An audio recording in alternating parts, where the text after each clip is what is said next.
la bouche recouverte de papier adhésif pour symboliser le silence de la justice dans l'instruction du dossier Zongo. Des centaines de manifestants, mais aussi les radios et les télévisions burkinabés, ont observé 13 minutes de silence mardi en hommage au journaliste d'investigation Norbert Zongo, assassiné il y a 18 ans jour pour jour sous le régime du président déchu Blaise Compaoré. 13 minutes de silence opposé à 18 ans d'abrutissement collectif, à 18 ans d'omerta sur un dossier qui n'étonne personne. Parce qu'aujourd'hui, 18 millions de Burkinabés sont convaincus de la culpabilité de l'entourage direct de François Compaoré, si ce n'est de lui-même. Dans un mémorandum d'indignation et de protestation remis à la procureure du tribunal de grande instance de Ouagadougou, les organisateurs de la manifestation se sont dit indignés par la lenteur, voire la léthargie de la justice sur ce dossier. Nous entendons faire comprendre aux autorités judiciaires et politiques que cette longue attente nous fait honte. 18 ans à commémorer le triste anniversaire de l'assassinat de Norbert Zongo et ses compagnons, sans la moindre lumière et sans la moindre justice, nous révolte. Norbert Zongo et 3 de ses compagnons ont été retrouvés morts carbonisés dans leur véhicule le 13 décembre 1998 dans le sud du Burkina.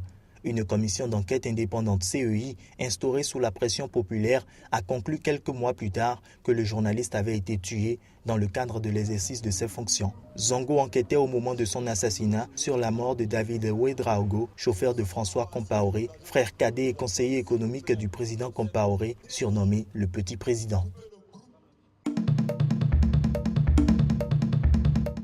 Il avait promis que même une intervention de la communauté internationale ne changerait rien à sa décision. Yahya Jammeh s'accroche toujours au pouvoir, et ce, même après la descente à Banjul d'une mission de la CEDEAO. Cette dernière, composée de plusieurs chefs d'État venus du Libéria, du Nigeria, du Ghana et de la Sierra Leone, a foulé le sol gambien ce 13 décembre. Elle a tenté de faire entendre raison au président défait dans les urnes. Comme un aveu d'échec, la présidente de la Communauté économique des États d'Afrique de l'Ouest, Ellen Johnson Sirleaf, a affirmé à la presse mardi « Nous ne sommes pas venus pour un accord, nous venons aider les Gambiens à organiser la transition », a-t-elle ajouté peu convaincue. Après s'être entretenue 1 heure avec le président sortant Yahya Jammeh, puis avec son successeur élu Adama Barrow, force était de constater qu'aucun accord n'a été trouvé. Quand Bouhari a assuré avoir trouvé une oreille attentive en Yahya Jammeh, la coalition de l'opposition campait sur sa position. Un de ses cadres a affirmé « Avec ces négociations, il est clair qu'on ne reviendra pas sur nos acquis. Jammeh doit immédiatement quitter le pouvoir et le pays ». Le parti au pouvoir APRC a déposé en fin de journée à la Cour suprême un recours pour contester les élections. La CEDEAO menace d'utiliser la force si Jammeh refusait de lâcher le pouvoir. La mission va rendre compte de ces discussions samedi lors du sommet de la CEDEAO à Abuja.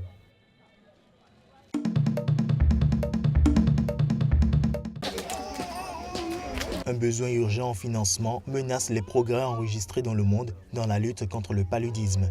C'est la mise en garde faite par l'OMS dans son rapport présenté mardi sur cette maladie responsable de 429 000 morts en 2015. Entre 2010 et 2015, le nombre de nouveaux cas a chuté de 21% et la mortalité de 29%, mais il y en avait toujours 212 millions en 2015, notamment en Afrique subsaharienne, souligne l'Organisation mondiale de la santé. Le rapport qui doit être présenté à Londres ajoute que l'Afrique subsaharienne supporte une part disproportionnée de la charge mondiale du paludisme, avec, en 2015, 90% des cas de paludisme et 92% de décès. L'OMS constate malgré tout des progrès, en particulier dans l'accès aux soins préventifs et au dépistage en Afrique subsaharienne pour les enfants et femmes enceintes, des populations particulièrement exposées à cette maladie potentiellement mortelle causée par une piqûre de moustiques infectés. L'OMS s'inquiète par ailleurs de la résistance grandissante des moustiques aux traitements et aux insecticides. Selon l'organisation, des cas de résistance à l'artémisinine, le traitement standard, ont par exemple été détectés dans 5 pays de la sous-région du Grand Mékong au sud-est de l'Asie.